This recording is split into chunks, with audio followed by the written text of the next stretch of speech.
Okey. Assalamualaikum warahmatullahi wabarakatuh dan selamat malam. Terima kasih kepada moderator Wan Bawani, pada semua sahabat dan penonton-penonton yang sanggup meluangkan masa untuk menonton siaran ini. Terlebih dahulu, saya juga mengucapkan berbanyak-banyak terima kasih kepada Gabungan Marhain kerana sudi menjemput saya untuk rancangan kali ini.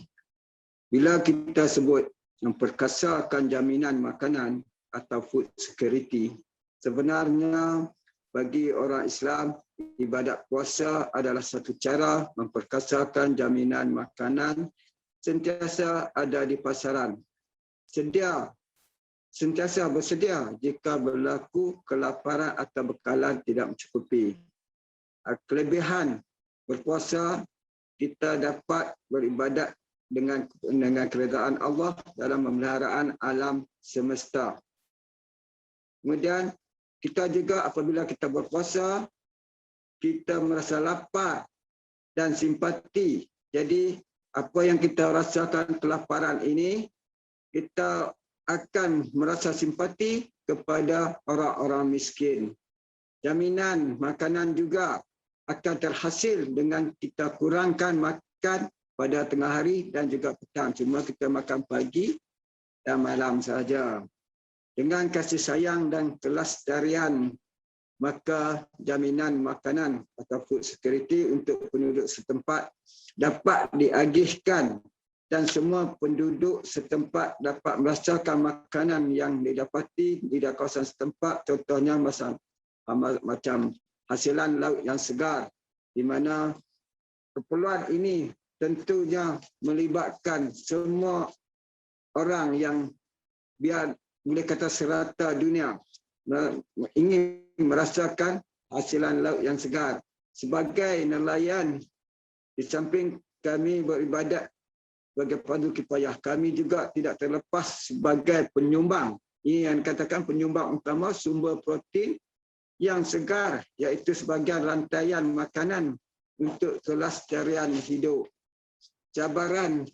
Sebenarnya cabaran kami yang selalu menghantui kepada nelayan adalah alam sekitar, di mana selalunya ada projek-projek pembangunan yang tidak seimbang, selalunya menyebabkan pencemaran.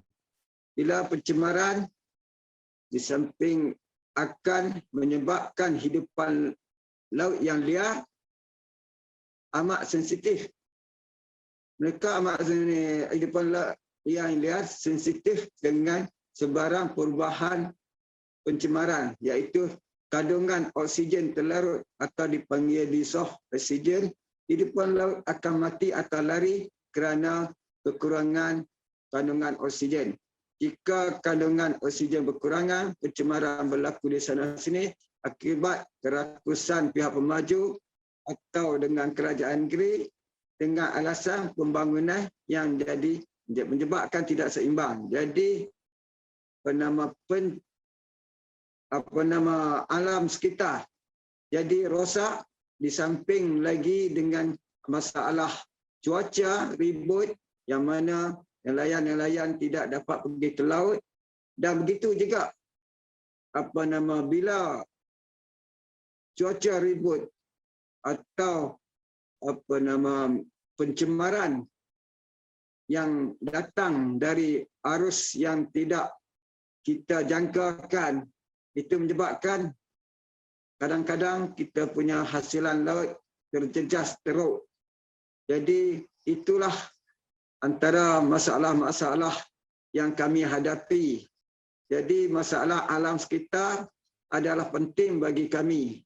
Jadi kalaulah seperti macam mana kerajaan negeri akan membuat tambakan 3 buah pulau di kawasan Pulau Pinang Selatan ini, adalah satu amat mendukacitakan kami nelayan-nelayan di sini. Jadi bayangkanlah apabila sudah ditambak, jadi masalah dia pencemaran berlaku, kawasan-kawasan untuk hidupan hidupan laut yang liar tidak boleh hidup lagi di situ sebab kawasan laut, kawasan pembiakan mereka telah dicemari dan ditambah menjadikan pulau-pulau buatan manusia yang amat sedih sekali apabila kita nelayan tidak dapat menyumbangkan apa-apa hasilan laut untuk diberi bekalan yang segar kepada nelayan penduduk setempat dan juga amnya seluruh Malaysia. Dan jika ini berlaku, bermakna kita akan kehilangan pendapatan nelayan dan juga kehilangan makanan laut yang segar. Pendek kata, kami seperti petani, pesawah dan juga penternak, nelayan adalah penyumbang yang penting bagi jaminan makanan seluruh penduduk muka bumi ini. Jadi tanpalah kami, nelayan, pesawah, petani dan penternak, bermakna rangkaian makanan yang kita perlukan untuk kehidupan kita seharian ini tidak akan mencapai. Dan di masa itu barulah kita, penduduk dunia, merasakan betapa pentingnya jaminan makanan untuk kita makan seharian. Okey, kita stop dulu. Terima kasih.